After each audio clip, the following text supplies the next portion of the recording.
objetivo de esta charla es dar los tips más importantes para entenderla, diagnosticarla y encontrar el tratamiento más pertinente de estos pacientes, ¿no es cierto? Vamos a hacer una breve revisión, espero les guste. Muy bien, entonces empecemos.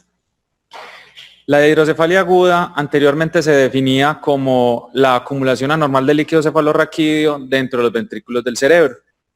Por muchos años esta definición fue aceptada, pero en la medida que mejoraban nuestros métodos diagnósticos y encontrábamos otras opciones, nos dimos cuenta que no era una definición lo suficientemente buena y hay un consenso o un programa que se llama Hidrocefalia Network que se dedican solo a investigar sobre hidrocefalia. En el 2009 hicieron un consenso y encontraron una definición un poco más acorde de lo que sabemos de la hidrocefalia y la definieron como es una obstrucción del flujo de líquido cefalorraquídeo entre su punto de producción en el sistema ventricular y su punto de absorción en la circulación sistémica. A partir de ahí empieza a cambiar todo el concepto de la hidrocefalia, no solo en la parte de fisiopatología, sino en el diagnóstico y en el tratamiento. Un poco de la anatomía sobre el flujo de líquido cefalorraquídeo. Tenemos que se produce en los pleos coroideos, entra al ventrículo lateral, del ventrículo lateral por el monro pasa al tercer ventrículo, del tercer ventrículo por el acueducto de Cilio pasa al cuarto ventrículo, por el cuarto ventrículo por los agujeros de salida de Lurkin-Mayendi entra al espacio subaracnoideo, llena todas las cisternas buscando el espacio de la calota, que es donde más se puede acumular, asciende hacia la calota buscando las granulaciones aracnoideas y una vez entran las granulaciones aracnoideas, por un sistema de difusión por presión, pasa al sistema venoso. Como vemos en esta gráfica. En esta gráfica vemos que este es el espacio subaracnoideo, entra a las vellosidades aracnoideas por presión y un gradiente de presión permite que el líquido cefalorraquídeo pase al sistema venoso. Ahí poco a poco vamos entendiendo cómo se puede producir la hidrocefalia mirando desde dónde se produce y hacia dónde va. Algo de normalidades que tenemos que saber cómo funcionamos es que el líquido cefalorraquídeo se produce a 0.35 mililitros por minuto. El volumen total que hay de líquido cefalorraquídeo dependiendo de la edad y por el área de superficie va aumentando con la edad. Entonces en los neonatos tenemos de 40 a 50 mililitros, en los niños tenemos de 65 a 140 y en los adultos tenemos de 140 a 170. Ahora bien, basándonos en la definición y basándonos en lo que vimos en la fisiopatología de cómo fluye el líquido, vamos encontrando causas. ¿Qué causas tenemos? Entonces, tenemos las causas obstructivas, que son el 90% de las causas de hidrocefalia. Tenemos que puede haber alteraciones en el foramen de Silvio, perdón, en el foramen de Monro, hay un error ahí, en el foramen de Monro, que puede ser por agenesia, por obstrucción de membranas, por coágulos, que obstruyen la salida del líquido a través del ventrículo. El siguiente es en el acueducto de Silvio, que es la obstrucción de salida del tercer ventrículo. Eso nos implicaría una obstrucción tanto del tercer ventrículo como los ventrículos laterales. Estas causas pueden ser extrínsecas al acueducto o directamente del acueducto. Las más frecuentes son las extrínsecas, que tendrían que ver con tumores del tectum o de todo lo que tenga que ver con el mesencéfalo. A la salida del cuarto ventrículo, entonces ya nos produciría una obstrucción tanto del cuarto ventrículo como del tercero, como de los ventrículos laterales, lo que denominaríamos como una hidrocefalia tetraventricular, y se puede producir tanto por tumores como por alteraciones en la salida, que puede ser por infecciones, por hemorragias o por fibrosis crónicas. Ya saliendo del cuarto ventrículo pasaríamos a las cisternas basales. Las cisternas basales es un poco más difícil poderlas ver obstruidas, pero nos puede ayudar la imagen de una manera indirecta mostrándonos que el resto de los ventrículos están permeables. ¿Qué causas podrían producirnos que las cisternas no sean permeables al flujo de líquido? Serían las infecciones, las hemorragias principalmente, las que nos impiden que este líquido pueda fluir por daño de las cisternas, por inflamaciones crónicas. Ya luego pasando a lo que son las granulaciones aracnoideas y al sistema venoso, que son el último paso del líquido cefalorraquídeo, las granulaciones aracnoideas se pueden dañar por la misma causa que se dañan las cisternas basales, el espacio subaracnoideo, todo lo que nos afecte el espacio subaracnoideo nos va a alterar también las granulaciones aracnoideas. Y por último tenemos el sistema venoso, que en general se comporta como una obstrucción cuando tenemos una hipertensión venosa del sistema nervioso central. Entonces, al tener hipertensión venosa, el líquido no va a poder fluir y se va a acumular. Y como podemos ver, solo hay una causa de hidrocefalia comunicante no obstructiva, y es ese 10% que tiene que ver con la producción. La producción es 90%, 80-90% producida en los pleos coroideos, y entonces una alteración en su producción, que generalmente tiene que ver con tumores del plejo coroideo, nos van a producir un exceso en la producción y una acumulación del mismo, haciendo una hidrocefalia comunicante. Este gráfico ya habíamos visto cómo es la dinámica del flujo. En este vamos a mirar los sitios donde se puede obstruir ya de una manera más dinámica, una imagen. Entonces, en los pleos coroideos, entonces tenemos la alteración en la producción. En el agujero de Monro, foramen de Monro, perdón, tenemos obstrucción de los forámenes por múltiples causas, sean tumores, membranas o coágulos. Tenemos la obstrucción en la salida del tercer ventrículo, que sería el acueducto de Silvio, que como les decía ahorita puede ser por tumores, por coágulos, por infecciones. La salida del cuarto ventrículo, que son los agujeros de Luschkin-Magendie, también puede ser por tumores o por infecciones y sangrados. Ya en las cisternas, entonces, como habíamos dicho, puede ser por hemorragias e infecciones generalmente. Nos obstruyen las cisternas, el líquido no logra fluir, y por último nos queda ya todo lo que es el paso de las granulaciones aracnoideas y el sistema venoso, que se dañan por las mismas razones que ya hablamos. Muy bien, ahora hablando de la clínica, tenemos que separar los pacientes en dos grupos etarios grandes: los menores de 2 años y los mayores de 2 años. Los menores de 2 años tienen una característica especial, y es que es un cráneo con suturas abiertas y fontanela abierta. Entonces es un poco más tolerante al aumento de la presión, entonces hacen unos síntomas compensatorios. Esos síntomas compensatorios son un aumento en el perímetro cefálico, una dilatación de las venas del cuero cabelludo, un abombamiento de la fontanela anterior y posterior si todavía la tiene. Las fontanelas se ponen tensas. Aparece el signo de Parinón, la irritabilidad, el vómito en proyectil, la somnolencia y el sexto par bilateral. En los niños mayores de 2 años, que ya la fontanela está cerrada, es un cráneo más rígido, a pesar de que todavía las suturas pueden estar permeables, la fontanela ya está cerrada y el cráneo, su velocidad de crecimiento realmente cae mucho, es más lenta. Encontramos que los pacientes se van a comportar más como un adulto, entonces van a ser con cefalea, irritabilidad, vómito en proyectil, somnolencia, signo de Parinó, convulsiones y sexto par bilateral.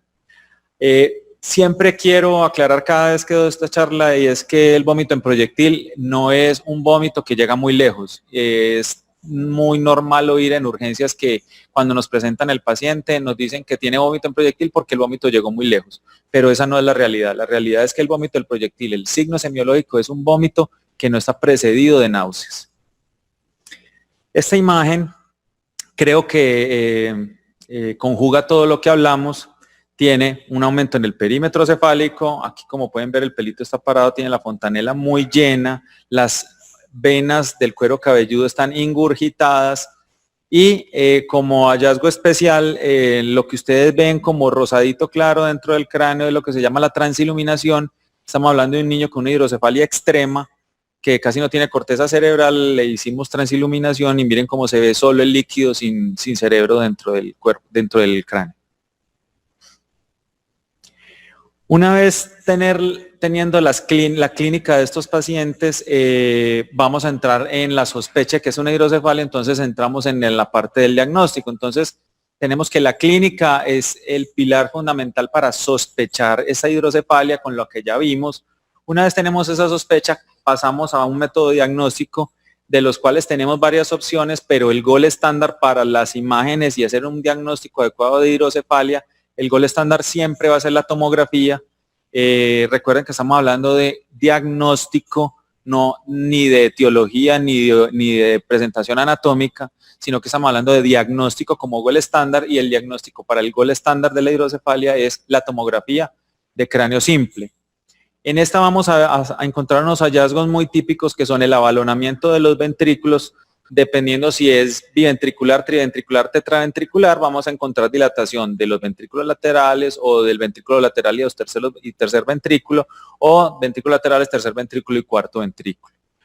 No solo vamos a encontrar ese avalonamiento, sino que vamos a ver que el cerebro se ve muy ingurgitado, entonces perdemos los surcos, tanto surcos corticales como las cisternas del cerebro, y a medida que aumenta esta presión, el líquido trata de salirse del ventrículo, entonces hace lo que se llama el edema transependimario, como podemos ver aquí.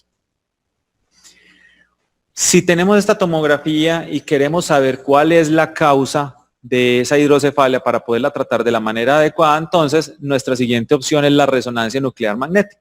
La resonancia nuclear magnética nos va a demostrar lo mismo que estamos viendo en la tomografía, pero vamos a tener un detalle más importante, y es que nos va a dejar ver la causa anatómica. Ya una vez encontrando la causa anatómica de este trastorno, podríamos encontrar un tratamiento adecuado. Entonces recuerden, la tomografía de cráneo es el método gold estándar para hacer el diagnóstico, y la resonancia es la que nos permite encontrar la causa para darle un tratamiento adecuado.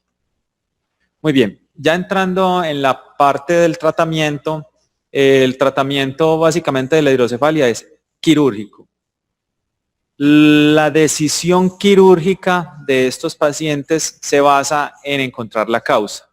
Como ya sabemos que el 90% de las causas son obstructivas, entonces la resonancia va a ser de gran ayuda para tomar la decisión si la mejor opción es una ventriculocisternoctomía endoscópica o una derivación ventriculoperitoneal.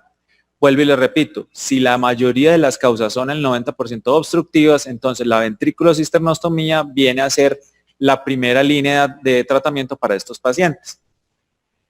Estas son unas imágenes, una secuencia de cómo se hace una ventriculocisternoctomía. Lo que podemos ver en esta primera imagen es la imagen del endoscopio en el ventrículo lateral. Esto corresponde al ventrículo lateral. Esta imagen, esta como pelucita, es el plejo coroideo. Tenemos la vena septada y la vena tálamo estriada. Este es el agujero de Monro. En la siguiente imagen ya entramos por el agujero de Monro, llegamos al tercer ventrículo. Esto corresponde al piso del tercer ventrículo, y estos son los cuerpos mamilares. Una vez llegar a los cuerpos mamilares, lo que podemos ver acá es la perforación del piso del tercer ventrículo.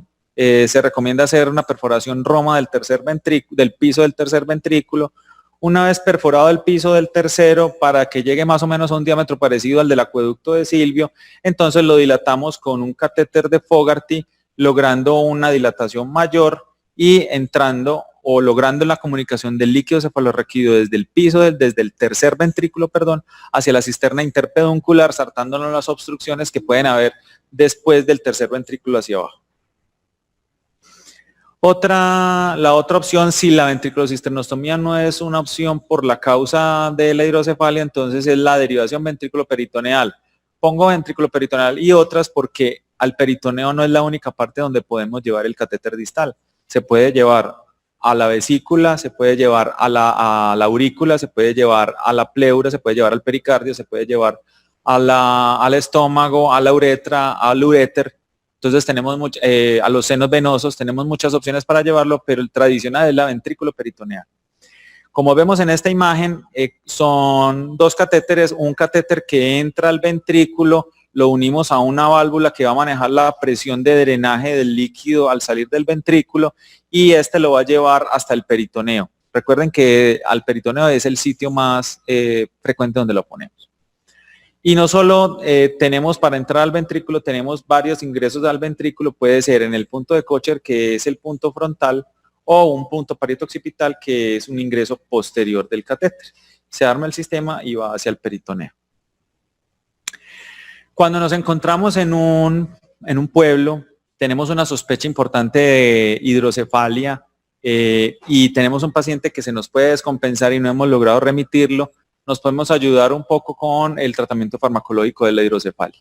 Ese tratamiento farmacológico no nos va a permitir sino alrededor de 72 horas de estabilidad del paciente, lo que significa que debemos seguir intentando resolver el problema del paciente, porque el tratamiento definitivo termina siendo quirúrgico. Entonces, esto simplemente es una manera de ganar tiempo para poder remitir al paciente al sitio adecuado. Tenemos 3 pilares fundamentales del tratamiento: las soluciones hiperosmolares, la furosemida y la cetazolamida. ¿Qué buscamos con este tratamiento? Buscamos deshidratar el cerebro, sacar mayor volumen de líquido del cráneo y disminuir la producción. Entonces, las soluciones hiperosmolares, como la solución salina hipertónica al 7,5 me gusta mucho, pero puede usarse al 3 y al 7,5, o el manitol, nos permiten deshidratar el cerebro, sacar más volumen para que pueda el cerebro acomodarse, y le podemos ayudar con la furosemida, que nos permite disminuir la precarga, la poscarga, y al disminuir la poscarga disminuye la presión venosa. Como hemos visto, necesitamos, al bajar la presión venosa, el líquido fluye más fácilmente, entonces podemos realmente descongestionar el sistema nervioso y nos permite acumular un poco más de líquido por la hidrocefalia. Y si a eso le agregamos la acetazolamida nos reduce en un 30% la producción de líquido. Entonces tenemos suma de mecanismos de acción que nos van a permitir ganar tiempo con estos pacientes para ubicarlos en un sitio donde se puedan tratar. No lo puse acá porque hace parte de otro tratamiento, pero podría caber que si la sospecha es muy grande y creemos que es un tumor, la dexametasona también podría jugar un papel importante en tratándonos a controlar el edema del tumor, para ayudarnos a controlar la hidrocefalia. Muy bien, muchas gracias. Espero haya sido lo suficientemente claro. Cualquier pregunta, con mucho gusto.